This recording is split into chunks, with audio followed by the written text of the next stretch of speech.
And welcome to DQ.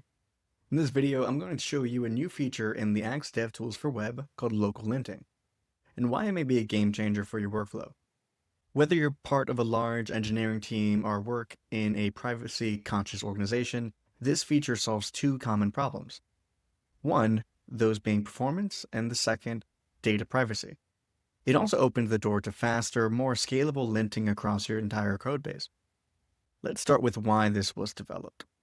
Many users are running the Axe DevTools Linter on entire repositories, not just the files in a pull request. That's a great move for catching more issues early, but may introduce a couple pain points. First, regarding performance, sending hundreds of files to our remote server for linting will take time to lint. And second, security. Some users prefer not to send any source code outside their personal environment, even temporarily. That's where this feature comes in. With local linting, the actual linting happens within your machine. You still connect to the Axe DevTools server for authentication, but your source code never leaves your local environment. You'll get the exact same results you'd get from server-side linting, just faster and much more private. Let me show you how it works using Swagger UI. So right now, we're inside of a folder with JSX files ready to lint. Those are React components. And as you can see, we've got about 46 JSX files in this directory.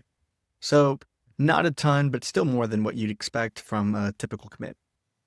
First, let's run the linter without the -- local flag, which means that it'll send files to the server, i.e. server-side linting, so that it could be linted. We're going to take this command here.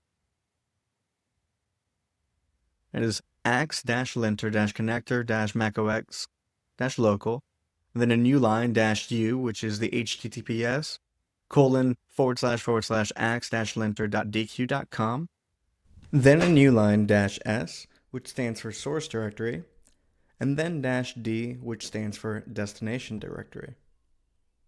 The next line we have is the API key, so in this case, we named it linter_key. That's our environment variable.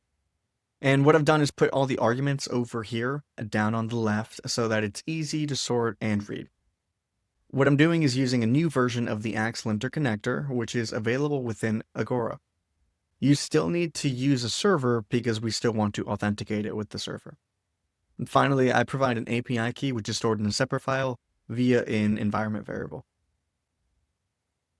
So after we run it, you'll notice that it runs, but there's no visible progress bar, and it'll take a bit of time.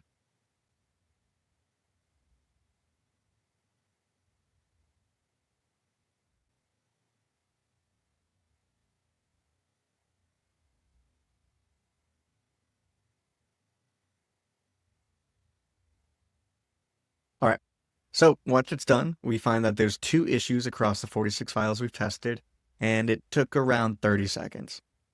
Now we could go, and I could see the created report, and you could see that in those 46 files, there's only the 2 issues. There's one issue at the top there, and then the second issue here. So for 46 files, we're doing pretty good with only 2 issues. So though we only found 2 issues, we saw that it took a little bit of time, so let's now test the same command, but with local linting enabled. So I'm going to copy this command, but this time, again, the -- local flag is added. Let's see how fast this goes. Let's run it. And finish. Just like that. It's done. Same 2 issues, but significantly faster. I've also taken the time to perform the same commands, but measuring the time. The first is the server-based run. So let's press enter.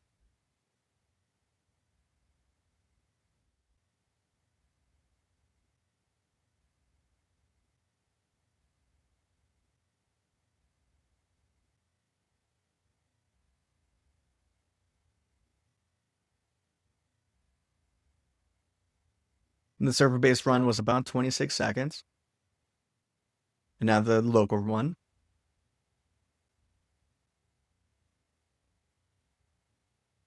And that was just 4 seconds. Just looking at the examples right here, it's a 6 times improvement in time with the same exact results, without the source code ever leaving your local machine. So as you can see, local linting is a huge win for performance.